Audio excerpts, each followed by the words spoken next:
This is the NBC University Theater, presenting another in our stories of radio plays based on the world's great stories.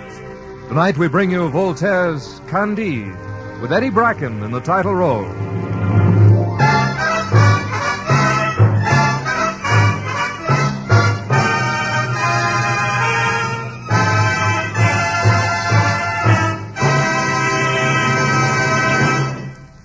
Some called Voltaire godless, some called him good, some found him wicked, but no one found him dull.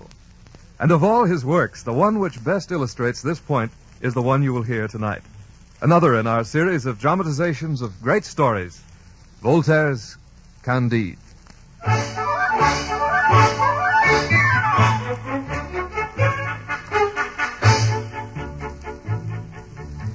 This is Monsieur Voltaire. In the castle of Baron Thundertentronckh in Westphalia, there lived a youth endowed by nature with the most gentle character. His face was the expression of his soul. His judgment was quite honest, and he was extremely simple-minded. And this was the reason, I think, that he was named Candide. I suspect my mother was the Baron's sister, and my father a decent, honest gentleman of the neighborhood. Alas, he could prove only 71 quarterings in his genealogical tree. Now, Baron Thundertentronckh was one of the most powerful lords in Westphalia, for his castle possessed a door and windows. His great hall was even decorated with a piece of tapestry, and most important, the Baroness weighed about 350 pounds and was therefore greatly respected. Her daughter, Cunegonde, was rosy-cheeked, fresh, plump, and tempting. The tutor, Pangloss, was the oracle of the house, and Candide followed his lessons with all the candor of his age and character.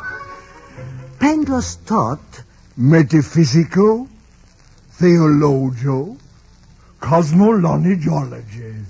Eh, Dr. Pangloss? Metaphysical, theologio, cosmologology. There is no effect without a cause, and this is the best of all possible worlds. Then this is the best of all possible castles. It cannot be otherwise. Since everything is made for an end, everything is necessarily for the best end. Then all is well, Dr. Pangloss. Nonsense, Candide. All is not well. No? No. All is not well. All is for the best in this best of all possible world.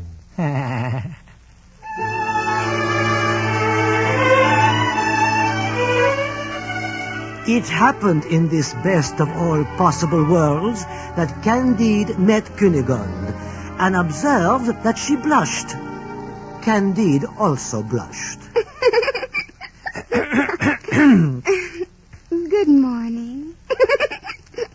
Good morning, Cunegonde.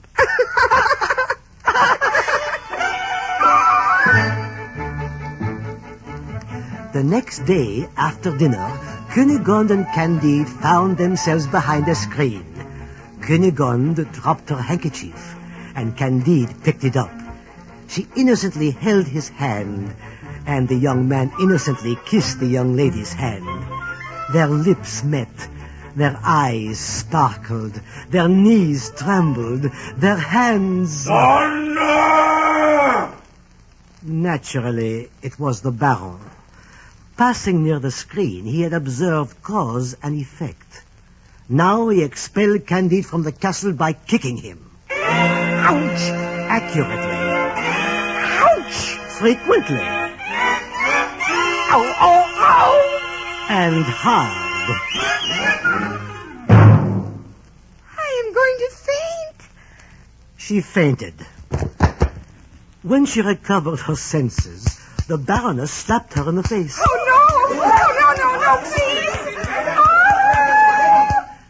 And all was in consternation in the noblest and most agreeable of all possible castles.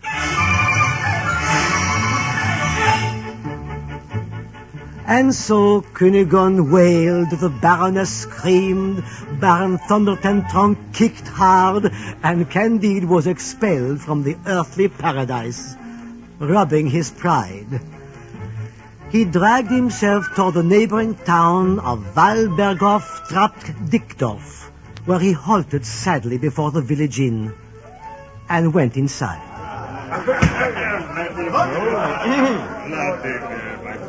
Comrade, there's a well-built young man.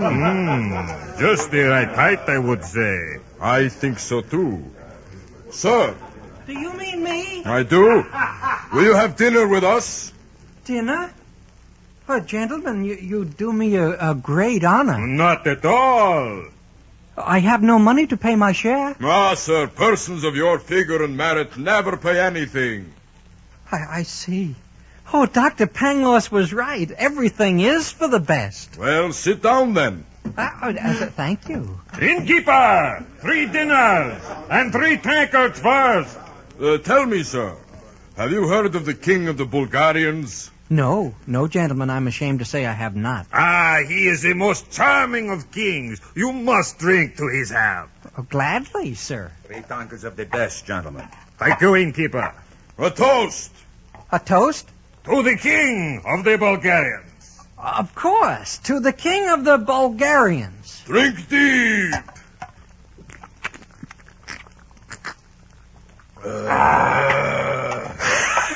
That is all. What did you say? He said, that's all. You are now, by that oath, the support, the aid, the defender, the hero of the Bulgarians. Exactly. Your fortune is made, and your glory assured. Kaspar, fetch the lag irons for the hero.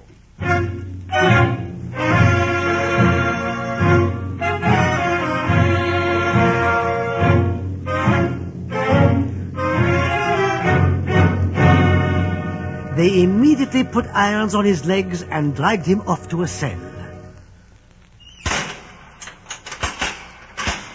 Stand up, prisoner. What do you want with me? We give you a choice. Yes, you can exercise your free will. Either to be lashed 36 times by the whole regiment, or to receive 12 lead bullets in your brain. Which do you prefer? Are men's wills free? Of course! Then I want neither. Oh, no. You are free to make a choice.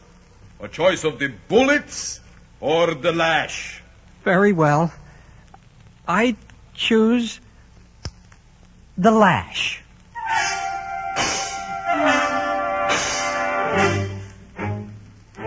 And so Candide determined to run the gauntlet 36 times. And actually he did so twice. There were 2,000 men in the regiment. That made 4,000 strokes which laid bare the muscles and nerves on his back. As they were about to proceed to a third turn, Candide, utterly exhausted, begged a small favor. Please, would you be so kind? Will you do me the human kindness to smash my head in? Of course. We're not inhuman. Kaspar, bind his eyes. Kneel, Candide. Oh, how can I ever thank you? Just shut up and kneel. A little more. Make way for me. Make way for the king of all Bulgaria. What goes on? Well.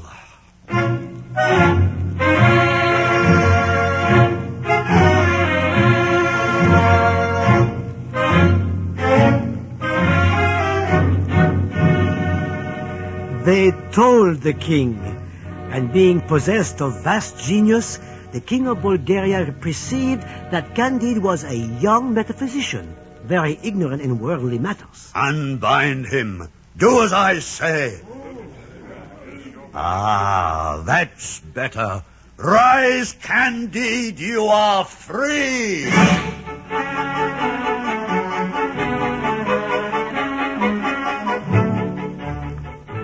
This clemency of the king of Bulgaria will be praised in all newspapers and all ages. An honest surgeon healed Candide with ointments recommended by Dioscorides, and in 3 weeks our hero had regained a little skin and could even run. In fact, he did not stop running till he reached Holland. In Holland, he was overjoyed to meet the philosopher Dr. Pangloss, and together they journeyed to Lisbon. God save us! It is an earthquake!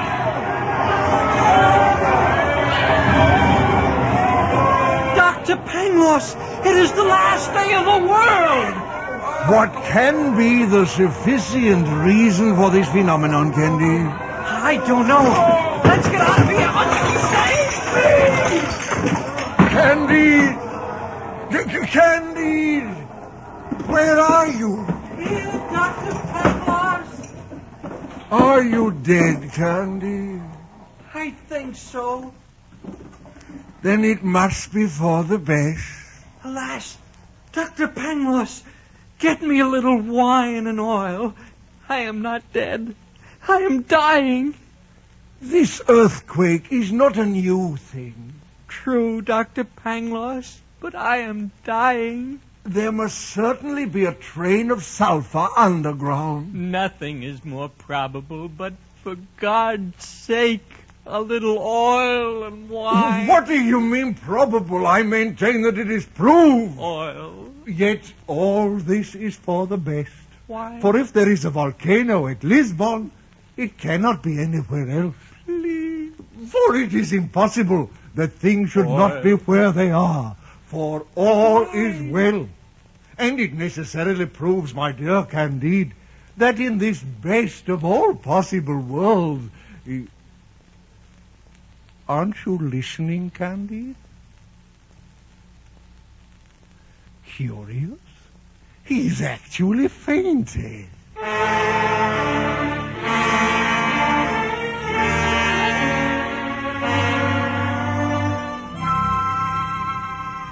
Well, after the earthquake, which destroyed 3/4 of Lisbon, the wise men of that country decided that the sight of several persons being slowly burned in great ceremony is an infallible secret for preventing earthquakes. Now, among others, they seized Pangloss and Candide. Candide was flogged in time to the music, and Dr. Pangloss was hanged, although this is not the custom. Oh, my son, you're all covered with blood. Am I? Oh, you're quivering from head to foot. I can't help it. If this is the best of all possible worlds, what kind of worlds are the others? Eh? Let it pass. Oh, my dear Pangloss, the greatest of philosophers. You don't say. Hanged. Looks it, doesn't it? Why? Why was it done? Now that's a question. Why? Hanged, and I don't even know the reason why. Oh, Mademoiselle Cunegonde, the pearl of woman. Did you say Cunegonde? Yes. Oh, Cunegonde. Courage, my son. Courage, and follow me. It can't be. Oh, can't it? Follow me.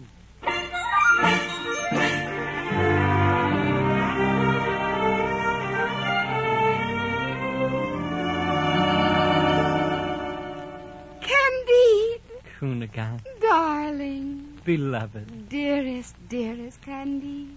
What a surprise. Oh, my darling, darling, darling. For heaven's sake, stop making so much talk.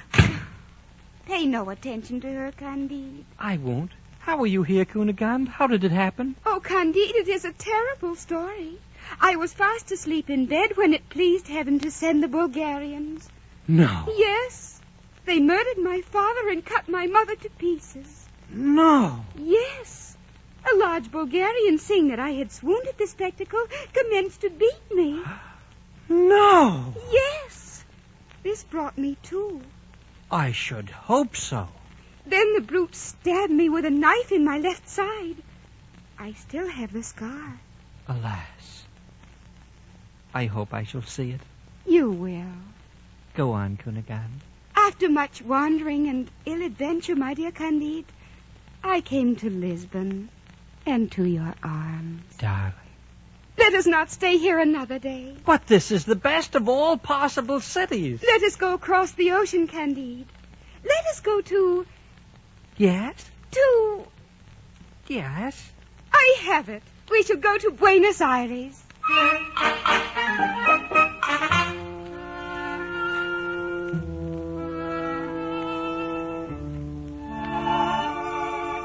They finally arrived at Buenos Aires and went to call on the governor, Don Fernando del Barra y Figueroa y Mascareñas y Lampudos y Souzas.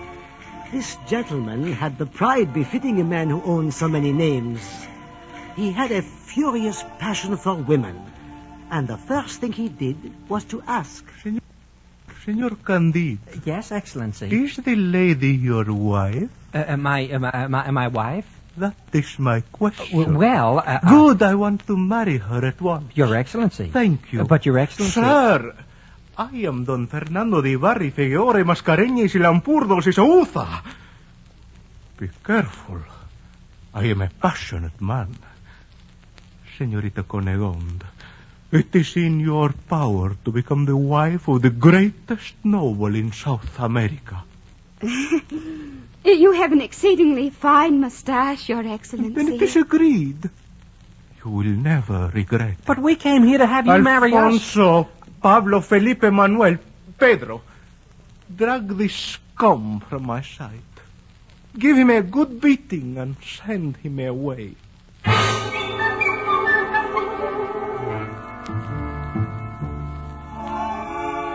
Alas, Candide was forced to quit Buenos Aires, while his heart beat in anguish for the fair Cunegonde. He wandered throughout South America until he came to the fabulous land of El Dorado, where pebbles of gold lay untouched in the streets and small children played with diamonds and other precious stones. But here he found an old man. I am 170 years old. You don't look a day over 90. Thank you, my son. Have a drink from this diamond cup. Oh! I see you like all Europeans. You have an inconceivable lust for the pebbles and mud of our land, and it'd kill us to the last man to get possession of them. Yes, you are right about us. Tell me, sir, what is your religion? We have the religion of everyone else. We adore God from evening until morning. Well, do you adore only one God? Manifestly.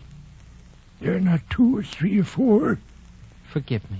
But where are your priests? My friend, we are all priests. You mean you have no monks? No. We have no one to teach, to dispute, to govern, to intrigue, and to burn people who do not agree with him. If only my friend Dr. Pangloss could have lived to see El Dorado. He would have loved to see you, and all this gold and precious stones. Poor Candide. If you like this yellow mud and these stones, scoop 'em up. I'll give you a sheep to carry 'em. Take as much as you want. My fortune is made. How can I thank you? Don't bother. We'll load 50 sheep with gold, precious stones and diamonds. And I shall ransom Cunegonde. She'll be mine again, old man. I will rescue her from a faith worse than... Don Fernando de Barrio Figueroa y Mascareñas y Lampudos y Souza. It was on the tip of my tongue. Goodbye, old man.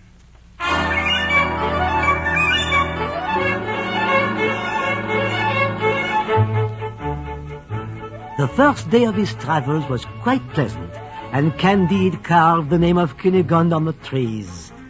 The second day, 2 of the ship were swallowed up in the marsh. 7 or 8 died of hunger in the desert. Several others fell off precipices. Finally, after 100 days of travel, only 2 sheep were left. By this time, Candide had arrived at Suriname, where he found a Negro lying on the ground wearing only a pair of blue cotton trousers. This poor man had no left leg and no right hand. Good heavens! What are you doing in this horrible state? I am waiting for my master. Was it your master who treated you this way? Naturally. Horrible. No, it is the custom. Twice Twice a year, we are given a pair of cotton drawers as clothing. But your leg, your hand. Nothing at all. When we work in the sugar mills, when the grindstone catches our fingers, they cut off the hand. When we try to run away, they cut off a leg. Oh, Pangloss, this is too much. This is an abomination. I shall have to renounce optimism. Optimism? Alas. What is optimism, my friend? I thought everyone knew. Why, it is the mania of maintaining that everything is well when we are wretches. Oh, Pangloss. Pangloss.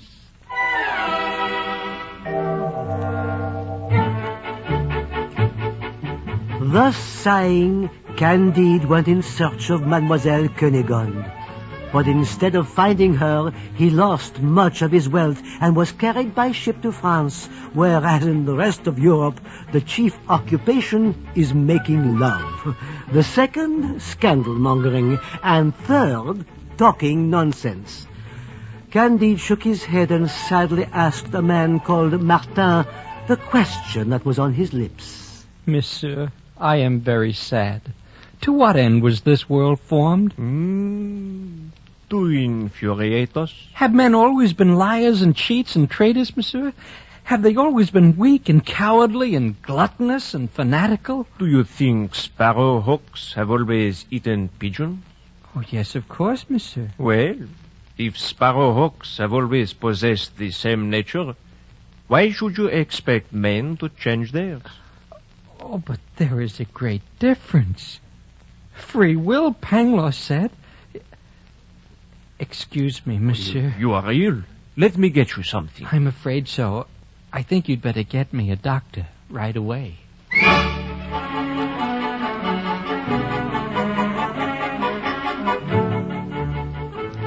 Well, the story is nearly finished. I shan't bother to tell you the rest, for frankly, I'm getting a little bored anyhow. It is enough to say that in the house of a Transylvanian prince on the shores of Propentis, Candide was miraculously reunited with Cunegonde, who was now a blear-eyed old woman hanging out clothes on a line. Unfortunately, they were married. However, even more miraculous was the reappearance of Pangloss, who had been hanged but not well. After they had embraced for the 100th time, they met a famous dervish who was supposed to be the best philosopher in all Turkey. Shall I speak to him, Pangloss? No, I'll speak to the famous dervish. Sir! Yes? What do you want, infidel? A question, master. We have come to beg you to tell us why so strange an animal as man was ever created. Is it your business? I asked to, politely, of course. I repeat, is it your business? I am a philosopher. No doubt. Please, master, there is a horrible amount of evil in this world. Listen to me. I have 20 acres of land. I cultivate them with my children. And work keeps at bay the 3 great evils. 3, master? Yes. Boredom, vice, and need. My existence is preferable to that of kings. Oh, the question then is exalted rank. Eglon, king of the Moabites, was murdered by Ehud. Absalom was hanged by the hair and pierced by 3 darts. Pangloss. King Nadab, son of Jeroboam, was killed by Baasha. King Elah by Zimri, Ahaziah by Jehu. Dr. Pangloss. Croesus, Darius, Denis of Syracuse, Caesar, Pompey, Nero, Henry VI, Richard III. Excuse me, Dr. Pangloss. I know all these things, and I know that it is better that we should cultivate our gardens. What's that? He means, let us work without theorizing. Oh, I see. Come along, Pangloss. We'll buy a little farm. Cunegonde is very ugly now, but she's an excellent pastry cook. Excellent. You see, all events, my dear Candide, are linked up in this best of all possible worlds. Yes? Of course. If you had not been expelled from the castle for love of Cunegonde, if you'd not wandered about America on foot, if you'd not lost all your sheep from the land of El Dorado... Well? Don't you see? You would not be able to live here and eat candied citrons and pistachios. 'Tis well said, Pangloss, but we must cultivate our gardens.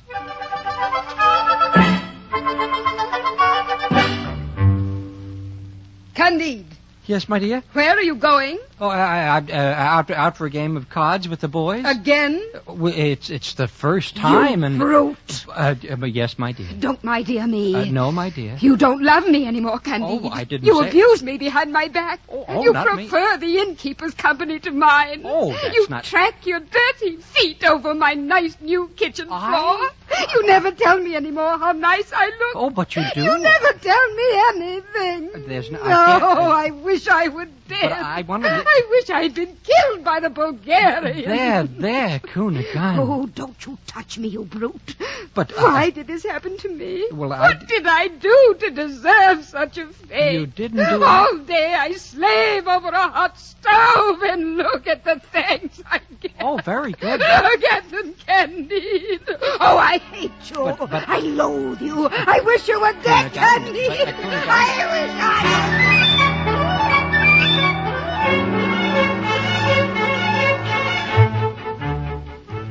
She wept for a quarter of an hour, and Candide stuffed his ears with cotton. Then, being a philosopher, he went off to play cards. And thus, you see, love and friendship came to sweeten the remainder of Candide's life. And now, dear listener, I shall take my leave from Candide. 2 cards, Pangloss. And not from the bottom of the deck in this best of all possible worlds.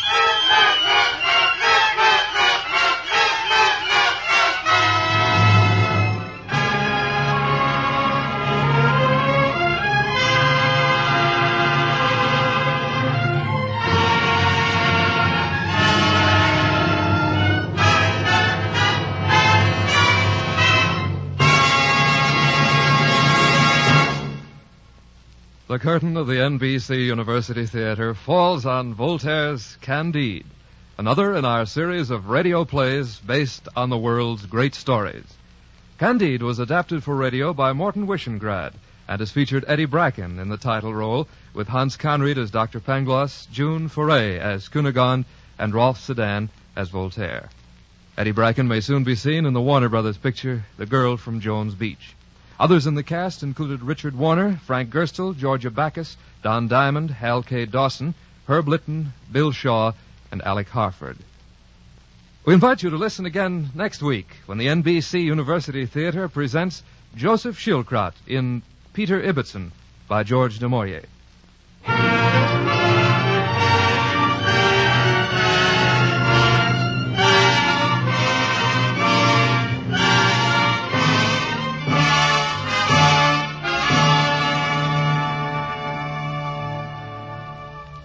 The original music for this production was composed by Morris Momorsky and conducted by Henry Russell. Your director was Max Hutto. Productions of the NBC University Theater will be used during the academic year in conjunction with a course in American fiction under a college by radio plan at the University of Louisville.